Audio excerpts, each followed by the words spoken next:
Thank you so much, Mr. Williams. And yes, all those viewing, listening, whether by conventional means or social media, welcome. And I would like to give an update by letting us know where are we at this point in time. So, to date, we have cultivated some 60 acres of land around the island in our 3 farming districts. And we can see that there in District 1, the Cairn Green Hill area, we're looking at somewhere about 15 acres. The largest quantities in the Sandy Point Forest District, which goes over like 27 acres of land. We also see some images of what the land prep looks like.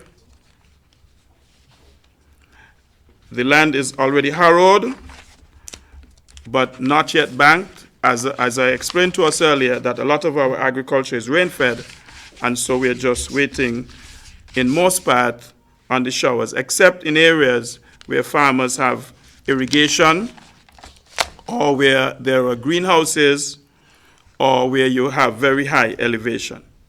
Presently, we have ready to go out in the field, and we'll be planting out. As we can see here, the green area that in District 3, the forest area, we're going to be planting out next week quite a quantity of sweet peppers, and also in the Cairn district, with the least quantities coming in the Mansion Sadlers area. In addition to that, we have waiting in the nursery some 29,000 sweet pepper, some 5,600 seedlings of squash, and a quantity of melons as well, all ready to be planted out. But mainly, we are looking at the precipitation. Here we have also in the Mansion area some 15 acres, 12 to 15 acres, where the farmers have been planting sweet potatoes. Sweet potato, very drought-tolerant crop.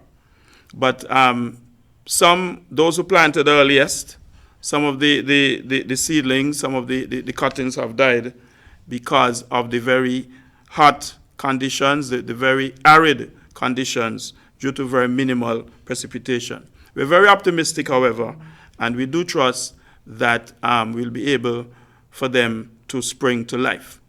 Now, there's all this difficulty with the weather, but sadly, I must report to us too that it's not just the weather that is hampering us, but there are many fires, and we have to wonder whether these are deliberate or otherwise. A lot of the farming districts have been impacted. Here we have a small tractor and some organic matter being destroyed due to fire. The other slide you will see now speaks to some banana plantation, over 100 bunches of banana on this farm, valuing this farm loss is well in excess of $100,000. And we said to us that while we are talking about food security, we cannot destroy what we produce, especially if it's seen to be deliberate. So I call on us to be judicious in whatever we do. So we look at some of the bananas. Now I will wrap by giving us 2 notices. Let us recall that we need to preserve our farmlands and the natural environment. We need to think about other means of production other than open field. As you can see, some of the disadvantages there. And whatever we do, as we promote this program, we have to think and address our minds to buying local. Now, here are my 2 notices for us to end the presentation. Here's something new that we have decided on. The Minister of Agriculture, Mr. Eugene Hamilton, recognizing that the market had to be closed for quite a number of days because of the COVID, we are now trying to assist the users of the market And we have decided that we will open the market on Sundays, beginning this Sunday, June the 1st, from 6 to 12, half day. All the regular users of the market are free to come and have an extra market time, whether sometime because of religion or what have you. Please note that the market will be open, functioning, and we are all welcome to patronize it. And of course, finally, may I remind you that service from the abattoir, that is slaughter of animals, is by appointment. We've put the number up. May I repeat it? 869-465-7938. Please call the abattoir Monday to Friday during regular 8-hour work hours, like 8 to 1. Make your appointment. The abattoir staff will guide and direct you, and you'll be able to have your animals slaughtered. I do trust that you would have been informed, and I look forward to your interaction at the end of this presentation. Thank you ever so much.